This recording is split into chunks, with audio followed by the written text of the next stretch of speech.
La petite fille entendit les gardes parler en mandarin et prévint le millionnaire de ne pas monter dans la voiture. Dites-nous dans les commentaires d'où vous nous regardez et participez à ce moment spécial. L'après-midi tombait avec la froideur des vitres de l'immeuble de bureau lorsque le puissant homme d'affaires, sortant tout juste d'une réunion qui scellerait des millions, fut arrêté par une voix petite mais ferme. Devant lui, une fillette d'à peine 7 ans le regardait avec un sérieux déconcertant. « Ils ont dit que votre voiture va exploser », chuchota-t-elle dans un français limpide, les yeux fixés sur les siens. L'homme fronça les sourcils, se penchant vers elle avec incrédulité. Derrière, 4 de ses gardes du corps personnel discutaient à voix basse, apparemment détendus, mais la fillette insistait avec une conviction à glacer le sang. « Qu'as-tu dit » demanda le millionnaire en essayant de dissimuler sa surprise. La fillette serra ses petits poings et répéta, cette fois avec fermeté, « Je les ai entendus. Ils parlaient en mandarin. Ils ont dit que votre voiture explosera quand vous la démarrerez. » Le silence entre eux devint lourd. Le millionnaire connaissait des rudiments de mandarin pour ses affaires, mais il n'aurait jamais imaginé qu'une fillette inconnue puisse comprendre des conversations qu'il peinerait lui-même à déchiffrer. Il la regarda avec un mélange de doute et de respect, car ses yeux ne montraient aucune peur, mais plutôt l'urgence de quelqu'un qui dit la vérité. « Comment connais-tu le mandarin » demanda-t-il en baissant un peu la voix. « Ma grand-mère me l'a appris » répondit-elle sans hésiter. Ils parlèrent très vite, mais j'ai compris. Ils ont dit qu'ils attendent le bruit, qu'après tout sera un chaos et que personne ne les soupçonnera. Le millionnaire se tourna discrètement vers les gardes, qui semblaient maintenant surveiller la porte principale. Sa poitrine se serra. Chaque fibre de son instinct d'homme d'affaires, habitué aux trahisons, lui criait qu'il ne pouvait ignorer les paroles de cet enfant. « Ma petite, » hésita-t-il. « Sais-tu ce que tu dis » ? « Oui. » Elle le fixa sans ciller. « Ne montez pas dans cette voiture. » L'air ambiant s'alourdit. Le millionnaire déglutit, essayant de garder son sang-froid. Depuis des années, il était entouré de sécurité privée, d'hommes qui juraient de le protéger, mais cet avertissement le déstabilisa comme jamais. Il fit un pas en arrière et, d'une voix ferme, appela l'un de ses assistants de confiance. « Amenez-moi Laurent, lui seul, maintenant. » L'assistant s'éloigna rapidement. Le millionnaire évita de regarder directement les gardes, mais il sentait leurs yeux sur lui, comme s'il savait que quelque chose avait fuité. Il se pencha de nouveau vers la fillette. « Écoute-moi bien, si ce que tu dis est vrai, tu es en grand danger. Ils ne permettront pas que quelqu'un les découvre. » La fillette pinça les lèvres. « Ça ne fait rien. Ma grand-mère m'a toujours dit que si je pouvais aider quelqu'un à ne pas mourir, je devais parler. » Ces mots le frappèrent plus que n'importe quel conseil de ses consultants financiers. À cet instant, le millionnaire sentit que le poids de sa fortune, de ses affaires et de ses costumes coûteux s'effondrait devant le simple courage d'une enfant. L'assistant revint avec Laurent, le seul homme en qui le millionnaire avait une confiance aveugle. Il lui parla à voix basse, sans quitter les gardes des yeux. « Vérifie la voiture maintenant, mais fais-le comme si c'était la routine. » Laurent acquiesça et se dirigea vers le véhicule garé à quelques mètres. Les gardes le regardèrent, tendus, échangeant des mots brefs que le millionnaire ne pouvait plus ignorer. Le cœur de l'homme d'affaires s'accéléra. Quelque chose était sur le point d'exploser, littéralement ou métaphoriquement. La fillette agrippa sa veste, et pour la première fois depuis de nombreuses années, cet homme habitué à dominer des salles entières, à plier ses rivaux dans des négociations impitoyables, ressentit une peur réelle. Soudain, l'un des gardes s'avança en forçant un sourire. « Monsieur, la voiture est prête. Nous devons partir rapidement. Il n'est pas bon de s'attarder ici. » Le millionnaire prit une profonde inspiration. Son regard alternait entre la fillette qui ne lâchait pas sa veste et les gardes qui le pressaient. Il ne pouvait encore rien confirmer. Mais s'il faisait un faux pas, ce serait peut-être le dernier. Et à cet instant précis, Laurent leva la main depuis la voiture avec un geste alarmant que lui seul comprit. La tension devint insupportable. Le millionnaire sentit sa gorge se nouer. Les gardes se tournèrent brusquement vers Laurent et la fillette tira son bras avec désespoir. Le destin était sur le point de se jouer. Si vous aimez l'histoire, n'oubliez pas de liker, de vous abonner et de commenter ce que vous en pensez. Les gardes commencèrent à marcher vers la voiture, essayant de bloquer la vue. Le millionnaire comprit immédiatement que quelque chose se confirmait. L'air se chargea d'électricité, comme si tout le monde savait que le prochain mouvement pourrait leur coûter la vie. Et tandis que la fillette le regardait avec des yeux écarquillés, il comprit qu'il n'y avait plus de retour en arrière possible. La première partie se termine ici. Avec l'écho d'une vérité dérangeante, quelqu'un au sein de sa propre sécurité voulait le voir mort, et la seule personne qui l'en avait averti était une fillette. Le millionnaire ne quitta pas des yeux les gardes qui s'approchèrent de la voiture. Sa respiration était lente, mesurée, mais à l'intérieur, son cœur battait violemment. La fillette était toujours agrippée à sa veste, tremblante, bien que ses yeux reflètent la même fermeté que lorsqu'elle l'avait prévenu. Laurent éleva la voix, forte et claire pour que tout le monde entende. « Monsieur, ne vous approchez pas, il y a un dispositif dans le moteur. » Le silence fut rompu. Les gardes se regardèrent et l'un d'eux fit un pas en avant, essayant de sourire. « Ce doit être une erreur, patron. Nous avons tout vérifié. » Le millionnaire le foudroya du regard avec une dureté qu'il n'avait pas utilisée depuis des années. « Alors, expliquez-moi pourquoi Laurent, le seul homme en qui j'ai confiance, me dit le contraire. » La tension était insupportable. La fillette respirait bruyamment et, à cet instant, le millionnaire comprit que cette petite lui avait sauvé la vie. Ses propres gardes avaient planifié sa fin. Soudain, l'un d'eux tenta de se diriger vers sa veste, mais le millionnaire leva la main. « N'essayez même pas. Votre jeu se termine ici. » Autour, la sécurité de l'immeuble commençait déjà à remarquer la situation étrange. Plusieurs regards se fixèrent sur le groupe. Les traîtres comprirent qu'ils avaient perdu le contrôle. L'un d'eux marmonna en mandarin avec une colère contenue. Tout était calculé. La fillette, sans hésiter, traduisit à voix haute. Il dit que ça n'a pas d'importance, que tôt ou tard, quelqu'un vous aura. Le millionnaire la regarda avec un mélange d'étonnement et de respect. Cet enfant était devenu sa seule alliée au milieu de la trahison. Peut-être, répondit-il d'une voix ferme pour que tout le monde entende. Mais ce ne sera pas aujourd'hui. En quelques secondes, des agents de la sécurité intérieure arrivèrent et maîtrisèrent les gardes. Il y eut des luttes, des insultes dans des langues mêlées, des regards de haine, mais ils furent finalement menottés et emmenés loin des lieux. Le millionnaire ne bougea pas jusqu'à ce qu'il les voie disparaître de sa vue. Alors seulement, il s'accroupit à la hauteur de la fillette avec une profonde gravité. « Tu m'as sauvé la vie. Je n'oublierai jamais ce que tu as fait. » Elle le regarda avec une lueur de timidité, comme si pour la première fois, elle comprenait l'ampleur de ce qui s'était passé. « J'ai seulement répété ce que j'ai entendu. Ma grand-mère dit que taire quelque chose de mal, c'est comme aider à ce que ça arrive. » Les mots le touchèrent profondément. Il avait passé des années entouré de flatteurs, de conseillers intéressés, d'associés qui convoitaient en sa fortune. Et pourtant, c'était une fillette, sans rien attendre en retour, qui lui avait montré la valeur de la vérité. « Ta grand-mère est sage, » dit-il avec un sourire sincère, chose rare chez lui. « Et toi aussi ?» Une voiture différente fut rapidement préparée. Avant de monter, le millionnaire prit un moment pour l'observer. Il savait que cette petite avait changé non seulement sa journée, mais aussi sa façon de voir le monde. « Écoute, je veux que tu saches qu'à partir d'aujourd'hui, tu ne seras pas seul. Je veillerai à ce que tu reçoives tout ce que tu mérites.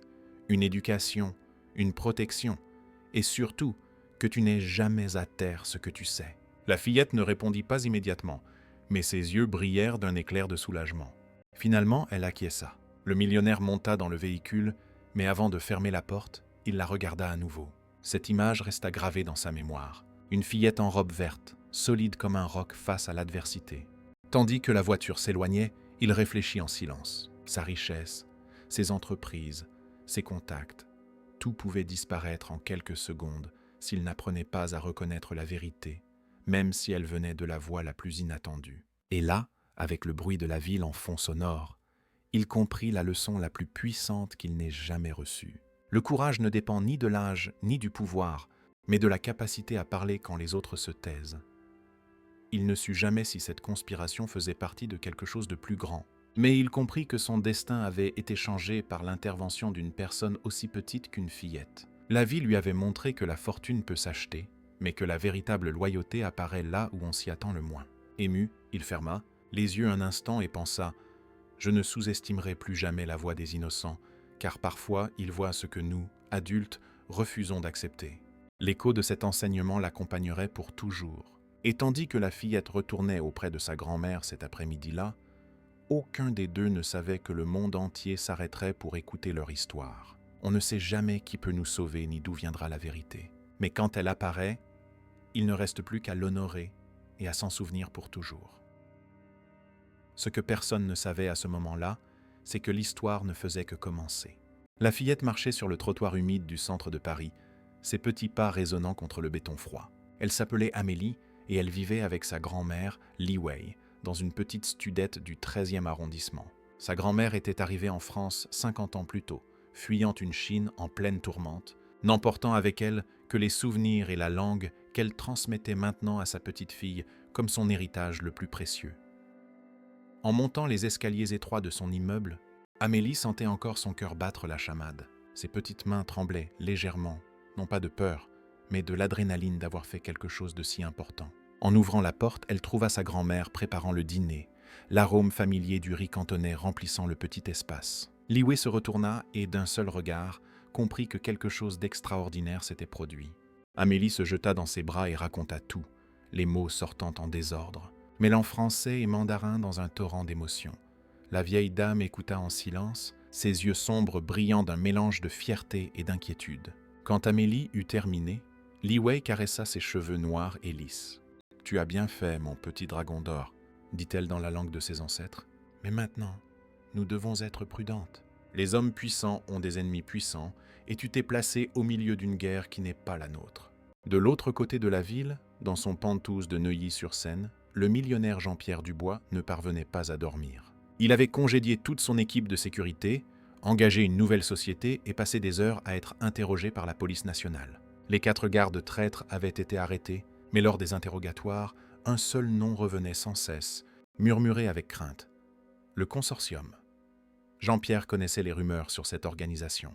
On disait que c'était un réseau international de criminels en col blanc, spécialisé dans l'élimination d'hommes d'affaires qui refusaient de coopérer à leur combine. Mais jusqu'à ce jour, il pensait que ce n'était que des histoires pour effrayer les novices du monde des affaires. Maintenant, assis dans son salon sombre, avec pour seule compagnie la lueur de la ville en contrebas, il comprenait qu'il était devenu une cible. Le téléphone sonna, brisant le silence. C'était Laurent, sa voix tendue à l'autre bout du fil. « Monsieur Dubois, nous avons découvert quelque chose. La bombe dans la voiture n'était pas destinée à vous tuer immédiatement. C'était un dispositif à déclenchement lent, programmé pour exploser après que vous seriez rentré chez vous. Il voulait aussi s'en prendre à votre famille. » Jean-Pierre sentit son sang se glacer. Sa femme Isabelle et leurs 2 adolescents, Pierre et Laure, étaient en voyage à Miami cette semaine-là, une coïncidence qui semblait maintenant providentielle. Mais s'il n'y avait pas été, et si cette fillette n'était pas apparue, l'ampleur de ce qui avait failli se produire le frappa comme un coup de poing à l'estomac. « Laurent, dit-il d'une voix ferme, je veux que vous trouviez cette fillette. Je dois la protéger, elle et sa famille. S'ils apprennent que c'est elle qui a déjoué leur plan, il n'eut pas besoin de terminer sa phrase. Tous 2 savaient ce que des organisations comme le consortium faisaient aux témoins. Le lendemain matin, Amélie fut réveillée par des coups insistants à la porte. Sa grand-mère lui dit de se cacher dans le petit placard pendant qu'elle allait ouvrir, mais ce n'étaient pas les méchants. C'était Laurent, accompagné d'une femme en tailleur élégant, qui se présenta comme maître Hélène Martin, l'avocate personnelle de M. Dubois. Ils expliquèrent la situation avec délicatesse, mais sans cacher la gravité. Amélie et sa grand-mère devaient partir de là immédiatement. Li Wei écouta tout avec la sérénité de quelqu'un qui avait déjà affronté de plus grands dangers. « J'ai déjà fui une fois, » dit-elle calmement. « Je ne fuirai pas à nouveau, c'est notre maison. » La détermination dans sa voix était inébranlable, mais Amélie vit autre chose dans les yeux de sa grand-mère, une ombre du passé qu'elle n'avait jamais remarquée auparavant. C'est alors que Jean-Pierre Dubois entra en personne dans le petit appartement. Il avait insisté pour venir, contre tous les conseils de sécurité. Il avait besoin de regarder cette fillette et sa grand-mère dans les yeux, besoin de comprendre qui étaient ces personnes extraordinaires que le destin avait placées sur son chemin. « Madame Li Wei, » commença-t-il, s'inclinant respectueusement à la manière orientale, un geste qui surprit et toucha visiblement la vieille dame. « Votre petite fille a sauvé non seulement ma vie, mais celle de toute ma famille. J'ai une dette impayable envers vous. S'il vous plaît, laissez-moi vous aider. » La conversation qui suivit révéla des couches inattendues. Li Wei n'était pas seulement une réfugiée ordinaire. Dans sa jeunesse, elle avait été traductrice pour le gouvernement chinois, connaissait 6 langues et avait tout appris à sa petite fille pour maintenir en vie son héritage. Amélie n'était pas seulement une fillette qui connaissait le mandarin par hasard, elle était un prodige linguistique capable de saisir des nuances et des accents que la plupart des adultes manqueraient. Jean-Pierre fit une proposition. Il leur fournirait une nouvelle maison, dans une résidence sécurisée, avec toute la protection nécessaire. Amélie recevrait la meilleure éducation possible et Li Wei aurait tout le confort qu'elle méritait. Mais il y avait une condition. Elle devrait témoigner lorsque l'affaire serait jugée. « Monsieur Dubois, » dit Li Wei après un long silence, Vous ne comprenez pas. Ces hommes qui parlaient mandarin. Le dialecte qu'ils utilisaient, je l'ai reconnu. Il vient d'une région spécifique de Guangzhou, utilisée uniquement par un groupe très particulier. Je sais exactement qui est derrière tout ça. Le silence qui suivit fut dense. Jean-Pierre se pencha en avant, ses yeux brillants d'un mélange de curiosité et d'appréhension. « Qui ? Quelqu'un que je croyais mort depuis 30 ans, répondit Li Wei, sa voix tremblant pour la première fois. Mon propre frère. La révélation tomba comme une bombe dans la pièce. Amélie regarda sa grand-mère avec des yeux écarquillés. Elle n'avait jamais entendu parler d'un grand-oncle. Jean-Pierre échangea des regards avec Laurent et Hélène, tous en train de traiter l'implication de cette information. La conspiration avait des racines bien plus profondes et personnelles que quiconque aurait pu l'imaginer. Li Wei continua, sa voix gagnant en force à mesure qu'elle révélait des secrets gardés pendant des décennies. Son frère, Chen Wei, s'était impliqué dans le crime organisé dès son jeune âge en Chine. Elle avait tenté de le sauver, mais il avait choisi la voie de l'ombre. Quand elle avait fui en France, elle pensait tout laisser derrière elle. Mais apparemment, Chen Wei avait survécu et prospéré, devenant l'une des figures les plus puissantes du crime organisé international. « Il a découvert où je suis », dit-elle, une larme solitaire coulant sur son visage ridé. « Et utiliser ma petite fille pour me retrouver, cela porte sa signature. Il a toujours été méticuleux, jouant toujours aux échecs quand les autres jouaient aux dames. » Jean-Pierre comprit immédiatement. Il n'était pas la cible principale. Il n'était qu'une pièce dans un jeu bien plus vaste, un moyen pour Chen Wei d'envoyer un message à sa sœur. « Je sais où tu es. Je contrôle tout autour de toi. » La tentative d'assassinat était secondaire. Le véritable objectif était de créer une situation où Li Wei et Amélie seraient exposées. Mais quelque chose avait mal tourné dans le plan de Chen Wei. Il n'avait pas compté sur le courage d'Amélie, ni sur le fait qu'elle comprendrait la conversation des gardes. Et il ne s'attendait certainement pas à ce que Jean-Pierre Dubois soit le genre d'homme à tout risquer pour protéger une enfant et sa grand-mère. « Nous allons nous battre », déclara Jean-Pierre avec détermination, non seulement contre les hommes qui ont tenté de me tuer, mais contre toute l'organisation. Et nous allons commencer par votre frère, Madame Li Wei. La vieille dame l'étudia un long moment, puis hocha lentement la tête. Vous ne savez pas dans quoi vous vous engagez, monsieur Dubois. Mon frère a des connexions sur tous les continents, des ressources illimitées et un esprit brillant. Mais, elle marqua une pause, regardant Amélie avec un amour féroce.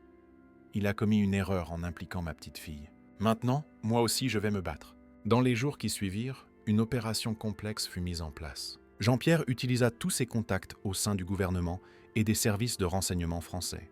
La police nationale, Interpol et même des agences internationales furent impliquées. L'appartement du 13e arrondissement fut évacué pendant la nuit et Amélie et Li Wei furent emmenés dans une résidence sécurisée.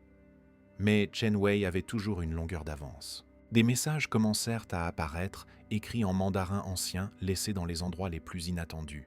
Dans le journal que Jean-Pierre lisait chaque matin, sur le miroir de la salle de bain de la résidence sécurisée, même dans un mot glissé dans le cartable d'Amélie, tous disaient la même chose. La famille est le sang retrouve toujours son chemin. Amélie, malgré la peur, faisait preuve d'une résilience impressionnante. Elle poursuivait ses études, désormais avec des professeurs particuliers engagés par Jean-Pierre. Elle apprenait non seulement les langues, mais aussi la musique, les mathématiques avancées et les arts martiaux, cette dernière étant une insistance de sa grand-mère. L'esprit doit être affûté, mais le corps doit aussi être préparé, disait Li Wei pendant les séances de tai chi qu'elles faisaient ensemble chaque matin. Jean-Pierre, de son côté, avait transformé son penthouse en forteresse. Caméras de sécurité, gardes armés, système de détection avancé. Mais il savait que tout cela n'était qu'une mesure temporaire. Pour vraiment mettre fin à la menace, il fallait remonter à la source. Il fallait trouver Chen Wei. C'est alors qu'un indice inattendu arriva. L'un des gardes emprisonnés, après des semaines d'interrogatoire, finit par craquer. Il révéla qu'une réunion du consortium aurait lieu à Macao le mois suivant. Chen Wei serait présent, ainsi que d'autres dirigeants de l'organisation. C'était l'occasion qu'ils attendaient. Jean-Pierre commença à planifier. Il avait des contacts à Macao, des hommes d'affaires qui lui devaient des faveurs, des fonctionnaires qui pouvaient être persuadés. Mais lorsqu'il présenta le plan à Li Wei, elle secoua la tête. « Non, monsieur Dubois. Si quelqu'un doit affronter mon frère, ce sera moi. C'est une question de famille, d'honneur, de clore un cycle qui a commencé il y a un demi-siècle. » La discussion fut intense. Jean-Pierre soutenait que c'était trop dangereux, que Li Wei était âgé, qu'il devait laisser les autorités s'en occuper. Mais la vieille dame avait un atout dans sa manche que personne n'attendait. Elle révéla que, Pendant toutes ces années, elle avait conservé des preuves de l'implication de son frère dans des crimes. Des documents, des photographies, des enregistrements, tout était gardé dans un coffre-fort à Zurich, attendant le bon moment. « J'ai toujours su que ce jour viendrait, » dit-elle calmement. « Je m'y suis préparée, mais je n'aurais jamais imaginé que ma petite fille serait impliquée. Cela change tout. » Le plan fut refait. Li Wei irait à Macao, mais pas seul. Jean-Pierre insista pour l'accompagner, avec une équipe de sécurité. Amélie resterait en France, protégée par Laurent et une équipe spéciale. Mais la fillette avait d'autres plans. La veille du départ, Amélie alla trouver Jean-Pierre dans son bureau. « Monsieur Jean-Pierre, » dit-elle avec la même fermeté que le jour où elle l'avait sauvé, « je dois venir aussi. Je sais que c'est dangereux, mais c'est mon grand-oncle, ma famille. » Et en plus, elle marqua une pause, choisissant ses mots avec soin. « J'ai entendu d'autres choses ce jour-là. Des choses que je n'ai pas racontées parce que je n'étais pas sûr de ce qu'elles signifiaient. Mais maintenant, en sachant qui est derrière tout ça, tout prend son sens. Il y a un code qu'ils utilisent. Une façon de parler que seule une personne connaissant les dialectes spécifiques pourrait comprendre. Je peux être utile. » Jean-Pierre était partagé. D'un côté, il ne pouvait pas risquer la sécurité d'une enfant. De l'autre, Amélie s'était révélée extraordinairement courageuse et intelligente. Ce fut Li Wei qui prit la décision finale. « Elle vient, » déclara-t-elle avec fermeté. « Chen Wei doit voir ce que sa cupidité et sa méchanceté ont causé. Il doit regarder dans les yeux la petite nièce qu'il n'a jamais connue et comprendre le poids de ses choix. » Le voyage à Macao fut tendu. Ils volèrent dans le jet privé de Jean-Pierre, avec des mesures de sécurité extrêmes. Pendant le vol, Li Wei en raconta plus sur son frère. Comment il était brillant dans sa jeunesse, destiné à de grandes choses dans la science. Comment la pauvreté et le désespoir l'avaient poussé sur la mauvaise voie. Comment elle avait essayé de le sauver, mais il avait choisi le pouvoir plutôt que la famille. Amélie écoutait tout avec attention, absorbant non seulement les mots, mais aussi les émotions qui les sous-tendaient. Elle commença à comprendre que ce n'était pas seulement une histoire de crime et de justice, mais une tragédie familiale qui s'étendait sur des générations. À Macao, ils s'installèrent dans un hôtel discret, loin des casinos et du glamour que la ville offrait. La réunion du consortium devait se tenir dans une villa privée sur les collines, un endroit impossible à approcher sans y être invité. Mais Li Wei avait un plan. Elle envoya un message à son frère, une seule phrase dans le dialecte de leur enfance. « Le dragon d'or retourne au nid ». La réponse arriva en quelques heures. Chen Wei accepta de la rencontrer, mais il avait des conditions. Elle devait venir seule, sans armes, sans dispositif d'enregistrement. Jean-Pierre protesta avec véhémence, mais Li Wei était déterminée. « Il ne me fera pas de mal », dit-elle avec certitude. « Aussi cruel soit-il devenu, je reste sa sœur aînée. Dans notre culture, cela signifie quelque chose. » Mais Amélie n'était pas disposée à laisser sa grand-mère y aller seule. Le matin de la rencontre, alors que tout le monde se préparait, elle se cacha dans la voiture qui devait emmener Li Wei. Sa petite taille lui permit de se faufiler dans un compartiment sous la banquette arrière, une cachette que même les agents de sécurité les plus expérimentés ne remarquèrent pas.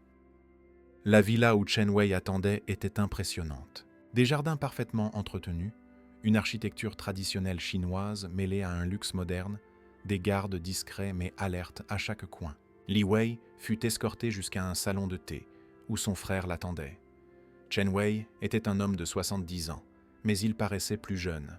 Ses yeux étaient froids et calculateurs. Mais quand il vit sa sœur, quelque chose trembla en eux. Pendant un instant, le criminel impitoyable disparut, et il ne resta que le garçon qu'elle avait élevé après la mort de leurs parents. « Li Wei », dit-il en mandarin, sa voix un mélange de surprise et de quelque chose qui pourrait être de la nostalgie. « Tu as vieilli ? Tu es vivant », répondit-elle simplement. « J'ai pleuré ta mort pendant 30 ans, Chen Wei, et maintenant, je découvre que non seulement tu as survécu, mais que tu es devenu ça. » La conversation qui suivit fut tendue et chargée d'histoire. Chen Wei tenta de justifier ses choix, parla de survie, de pouvoir, de créer un empire à partir de rien. Li Wei écouta, mais ses yeux ne montraient que de la tristesse. Quand il lui demanda enfin pourquoi elle était venue, elle fut directe. Pour mettre fin à tout ça, pour protéger ma petite fille, pour te donner une dernière chance de rédemption. Chen Wei rit un son sans humour. La rédemption ? Je contrôle la moitié du crime organisé d'Asie. Pourquoi aurais-je besoin de rédemption ? C'est à ce moment qu'Amélie décida de se montrer. Elle sortit de sa cachette, surprenant toutes les personnes présentes. Les gardes sortirent immédiatement leurs armes, mais Chen Wei les arrêta d'un geste. Ses yeux étaient fixés sur la fillette, voyant en elle des traits familiers, des échos de sa sœur dans sa jeunesse. « Alors c'est toi l'enfant prodige, dit-il en français parfait, étudiant Amélie comme un scientifique étudierait un spécimen rare, celle qui a déjoué mes plans. Amélie ne se laissa pas intimider. Elle s'approcha pour se tenir à côté de sa grand-mère, sa petite main trouvant celle de la vieille dame. « Oh, je suis Amélie Liwei Martin », dit-elle avec clarté, utilisant le nom complet qu'elle utilisait rarement. « Je suis votre petite nièce, et je suis venue ici pour vous dire que vous pouvez encore choisir. Vous pouvez encore arrêter tout ça. » Le silence qui suivit fut profond. Chen Wei regarda la fillette, puis sa sœur, et quelque chose changea dans son expression. Pendant un instant, l'homme puissant parut perdu, comme s'il voyait sa vie sous une perspective entièrement nouvelle. « Vous ne comprenez pas, » dit-il finalement, sa voix plus basse maintenant. « Ce n'est pas si simple. Le consortium n'est pas seulement mon organisation. Il y en a d'autres, des gens bien plus dangereux que moi. Si j'essayais de partir, si j'essayais de tout démanteler, il n'eut pas besoin de terminer la menace implicite. C'est alors que Jean-Pierre Dubois entra dans la pièce, ayant été alerté par un dispositif qu'Amélie portait sur elle. Avec lui ne vinrent pas des gardes, mais des avocats et des officiers d'Interpol. « Monsieur Chen, » dit Jean-Pierre calmement, « nous pouvons vous protéger. En échange de votre coopération, nous pouvons vous offrir l'immunité, une protection, une nouvelle vie. » Chen Wei regarda tout le monde dans la pièce, son cerveau calculant les probabilités, mesurant les risques. Mais ce fut le regard d'Amélie qui le décida. Dans ses yeux jeunes, il vit quelque chose qu'il avait perdu depuis longtemps, l'espoir. « Vous ne savez pas ce que vous demandez, » dit-il, mais sa résistance s'affaiblissait clairement. « Les autres dirigeants du consortium ne pardonnent pas la trahison. Ils s'en prendront à nous tous.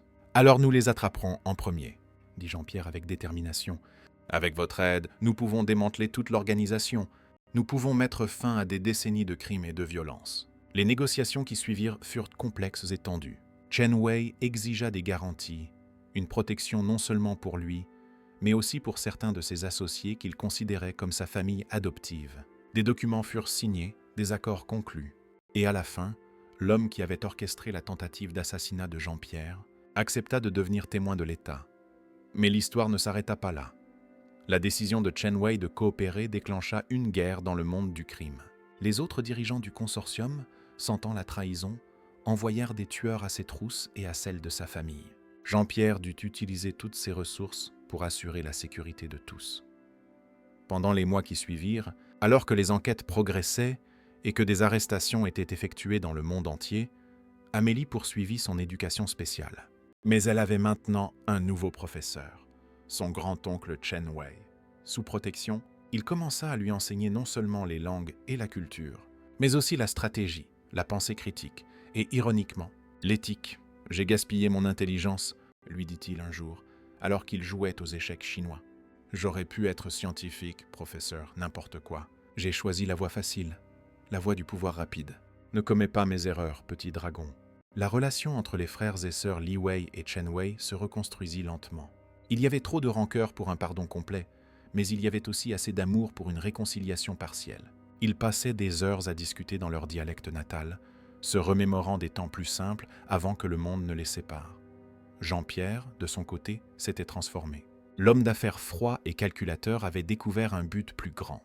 Il créa une fondation dédiée à la protection des enfants en situation de risque, à fournir une éducation aux jeunes talents des communautés défavorisées. Et Amélie fut sa première boursière officielle. 1 an après l'incident du parking, une cérémonie spéciale eut lieu. Amélie reçut la médaille d'honneur pour acte de courage et de dévouement, la plus jeune personne à recevoir une telle distinction dans l'histoire de France. Dans son discours, à l'âge de 8 ans, elle prononça des mots qui émurent toutes les personnes présentes. « Je ne suis pas une héroïne, » dit-elle, sa voix claire résonnant dans l'auditorium. « J'ai seulement fait ce que ma grand-mère m'a appris. Quand tu vois quelque chose de mal, tu parles. Quand tu peux aider quelqu'un, tu aides. Peu importe si tu es grand ou petit, riche ou pauvre, adulte ou enfant. Nous avons tous le pouvoir de faire la différence. Nous avons tous une voix. » Li Wei, assise au premier rang à côté de son frère, désormais sous une nouvelle identité, pleura des larmes de fierté. Chen Wei, l'homme qui avait commandé des empires criminels, avait également les larmes aux yeux. Pour la première fois depuis des décennies, il ressentait autre chose que l'ambition et la paranoïa. Il ressentait la rédemption. Jean-Pierre Dubois, désormais non plus seulement un homme d'affaires mais un philanthrope respecté, observait depuis la scène. Il pensait à la façon dont un seul moment, un seul acte de courage d'une enfant avait changé tant de vies. Sa propre famille était en sécurité. Ses enfants Pierre et Laure s'étaient inspirés de l'histoire d'Amélie pour s'engager dans le travail social. Sa femme Isabelle était devenue l'un des principaux soutiens de la fondation. Mais l'histoire réservait encore une dernière surprise.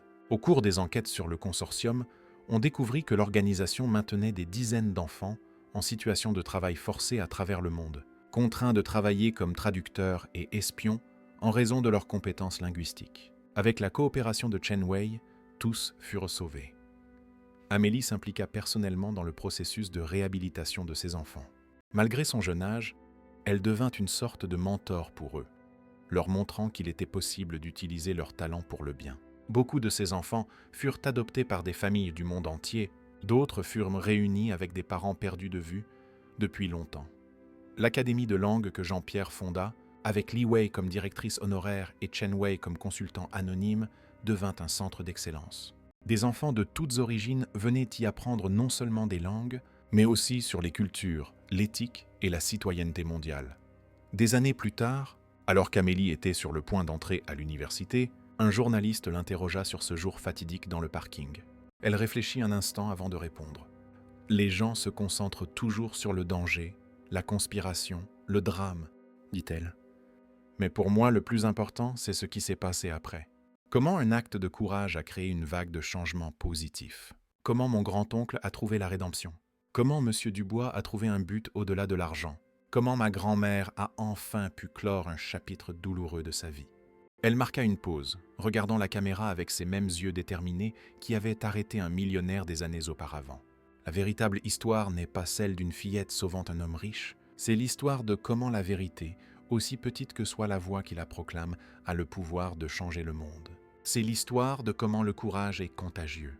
C'est l'histoire de comment il n'est jamais trop tard pour la rédemption. À Nitram, Chen Wei mourut paisiblement 5 ans après ces événements, entouré de la famille qu'il avait retrouvée. Sur son lit de mort, il tint les mains de sa sœur et d'Amélie. Ses dernières paroles furent dans son dialecte natal. Le dragon d'or vole librement. Li Wei comprit. Après des décennies emprisonné par ses propres choix, son frère était enfin libre. Les funérailles furent discrètes, mais significatives. D'anciens criminels qui l'avaient aidé à se réhabiliter y assistèrent. Des enfants qui avaient été sauvés grâce à ces informations envoyèrent des fleurs. Et Jean-Pierre Dubois, l'homme qu'il avait tenté de tuer, prononça l'éloge funèbre, parlant de pardon, de rédemption et du pouvoir transformateur de la vérité.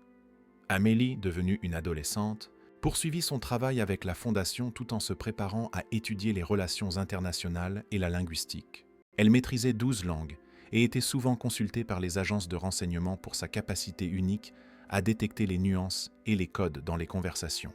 Li Wei vécut assez longtemps pour voir sa petite-fille obtenir son diplôme avec mention, épouser un jeune médecin rencontré lors d'un travail bénévole et avoir ses propres enfants. Pour son 90e anniversaire, entourée de 3 générations de sa famille, elle dit « Je pensais fuir le passé en venant en France. Mais le passé nous rattrape de toute façon. La différence, c'est que nous pouvons choisir comment l'affronter. Avec la peur ou avec le courage, avec la haine ou avec l'amour, avec le silence ou avec la vérité. » Jean-Pierre Dubois continua d'étendre son travail philanthropique. La tentative d'assassinat qui avait failli lui coûter la vie finit par lui en donner un nouveau sens. Sa fondation devint internationale, sauvant et éduquant des milliers d'enfants à travers le monde. Dans chaque bureau de la fondation, il y avait une plaque avec les mots qu'Amélie avait prononcés des années plus tôt. « Nous avons tous une voix ». Laurent, le fidèle agent de sécurité qui avait découvert la bombe, devint chef de la sécurité de la fondation. Il racontait souvent l'histoire de ce jour aux nouvelles recrues, soulignant comment une observation attentive et la confiance en son instinct peuvent sauver des vies. Une enfant de 7 ans a vu ce que 4 gardes entraînés ont essayé de cacher, disait-il. Cela nous enseigne l'humilité et l'importance d'écouter tout le monde, aussi improbable que puisse paraître la source. L'histoire d'Amélie et de Jean-Pierre devint légendaire dans les cercles de la sécurité internationale. Elle fut étudiée dans les académies de police, analysée dans les cours d'éthique des affaires et utilisée comme exemple dans des conférences sur le courage civil. Mais pour ceux qui l'avaient vécue, elle a toujours été plus que cela. C'était une histoire de famille, de liens qui transcendent le sang et les circonstances. C'était une histoire de choix et de conséquences, de la façon dont une décision peut résonner à travers les générations. C'était une histoire sur le pouvoir de la vérité et le courage nécessaire pour la proclamer. 20 ans après ce jour dans le parking, Amélie se trouvait au même endroit, désormais en tant que directrice de la Fondation Dubois-Ly. Le bâtiment avait été transformé en un centre éducatif et elle inaugurait une nouvelle aile dédiée aux études linguistiques et culturelles. Jean-Pierre, maintenant septuagénaire mais toujours actif, était à ses côtés. « Tu te souviens ?» demanda-t-il, regardant l'endroit exact où elle l'avait arrêté tant d'années auparavant. « Comment pourrais-je oublier ?» répondit Amélie avec un sourire. « C'est ici que j'ai appris qu'une voix, aussi petite soit-elle, peut changer le destin de beaucoup. » Alors qu'ils coupèrent le ruban inaugural ensemble, une petite fille s'approcha d'eux. Elle portait l'uniforme de l'école de la Fondation et tenait un cahier où elle s'exerçait à écrire des caractères chinois. « Madame Amélie, dit-elle timidement, ma maîtresse a dit que vous pouviez comprendre toutes les langues. »« C'est vrai ?» Amélie s'agenouilla pour se mettre à la hauteur de la fillette, exactement comme Jean-Pierre l'avait fait avec elle tant d'années auparavant. « Je comprends beaucoup de langues, dit-elle gentiment. Mais la plus importante de toutes est le langage de la vérité et du courage. Et celui-là, ma chérie, nous pouvons tous l'apprendre. » La fillette sourit et retourna en courant vers sa classe. Amélie et Jean-Pierre restèrent là un moment de plus, observant les centaines d'enfants qui remplissaient maintenant les couloirs de ce qui avait été un jour le théâtre d'une tentative d'assassinat. Le lieu de la violence planifiée était devenu un espace d'apprentissage et d'espoir. « Tu sais, » dit Jean-Pierre pensivement, « parfois je me demande ce qui se serait passé si tu n'avais pas été là ce jour-là. » Amélie resta silencieuse un moment, puis répondit « Mais j'étais là, et c'est ce qui compte. Ma grand-mère disait toujours que le destin met des gens sur notre chemin pour une raison. Notre choix est de reconnaître ces moments et d'agir. » Ce soir-là, chez elle, Amélie raconta l'histoire complète à ses propres enfants pour la première fois. Ses jumeaux de 8 ans, Lucas et Lara, écoutèrent avec des yeux écarquillés pendant qu'elle décrivait chaque détail. Quand elle eut terminé, Lucas demanda « Maman, tu as eu peur ?»« Très peur, » admit Amélie. « Mais ma grand-mère m'a appris que le courage n'est pas l'absence de peur. C'est faire ce qui est juste malgré la peur. » Lara, toujours la plus réfléchie, demanda « Et grand-oncle Chen, il était méchant ?» Amélie réfléchit attentivement avant de répondre. « Il a fait de mauvaises choses, beaucoup de mauvaises choses. Mais à la fin, il a choisi de faire le bien. Cela n'efface pas le mal qu'il a fait, mais cela montre que les gens peuvent changer, peuvent choisir d'être meilleurs. C'est pourquoi nous ne devons jamais abandonner complètement quelqu'un. » En couchant les enfants, Amélie passa devant la pièce où se trouvaient les photos de famille. Il y avait Li Wei éternisé dans sa dignité et sa sagesse, Chen Wei dans ses dernières années, enfin en paix, Jean-Pierre et sa famille, qui était devenue sa propre famille élargie, Laurent, qui était devenu comme un oncle pour elle. Et au centre, une photo de ce jour au tribunal, lorsqu'elle avait témoigné contre le consortium, sa petite silhouette à la barre des témoins, disant la vérité sans crainte. Le téléphone sonna. C'était Jean-Pierre. « Amélie, je viens de recevoir une information. Ils ont trouvé une autre cellule du consortium, cette fois en Afrique. Ils demandent notre aide. » Amélie soupira, mais il y avait de la détermination dans sa voix lorsqu'elle répondit « Je serai là dans 1 heure.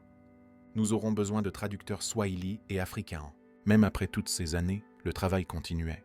Le mal se réinventait, se réorganisait, mais le bien aussi. Et Amélie avait appris que chaque victoire, aussi petite soit-elle, en valait la peine. Chaque enfant sauvé, chaque vérité révélée, chaque acte de courage inspiré créait des vagues qui se propageaient bien au-delà de ce que l'on pouvait voir. En sortant de chez elle, elle passa devant l'étagère où elle gardait ses diplômes et ses récompenses. Mais ce qu'elle chérissait le plus était une petite carte écrite à la main en mandarin, offerte par sa grand-mère peu avant sa mort. Elle disait simplement « Le dragon d'or vole parce qu'il a le courage de déployer ses ailes. » Amélie sourit, prit ses clés et sortit pour affronter le défi qui l'attendait. Parce qu'elle avait appris, ce jour lointain dans le parking, qu'une seule voix courageuse peut déclencher une symphonie de changement. Et elle continuerait à utiliser sa voix, à apprendre aux autres à utiliser la leur, jusqu'à ce que le monde soit un endroit où les enfants n'auraient plus besoin de sauver les adultes de leurs propres ambitions destructrices. L'histoire d'Amélie et de Jean-Pierre est devenue plus qu'un souvenir, elle est devenue un héritage. Dans les écoles de la Fondation, les enfants apprenaient non seulement les langues, mais aussi la valeur de la vérité. Dans les centres de réhabilitation, d'anciens criminels trouvaient la rédemption par le service. Dans les communautés défavorisées, les jeunes découvraient que leur voix comptait. Et quelque part, en ce moment même, un enfant entend une conversation qu'il ne devrait pas entendre, remarque quelque chose qu'il ne devrait pas remarquer, et devra faire un choix, se taire ou parler. Et peut-être, juste peut-être, se souviendra-t-il de l'histoire d'une fillette qui a entendu des gardes parler en mandarin et a choisi d'avertir un inconnu du danger. Parce qu'en fin de compte, c'est le véritable message de cette histoire. Peu importe à quel point vous êtes petit, jeune, insignifiant en apparence, votre voix a du pouvoir. Votre courage peut changer des destins. Votre vérité peut sauver des vies. Et parfois, juste parfois, tout ce dont le monde a besoin, c'est de quelqu'un d'assez courageux pour dire « Ne montez pas dans cette voiture ». Si vous avez aimé cette histoire, alors likez et abonnez-vous à la chaîne pour ne pas manquer les prochaines vidéos.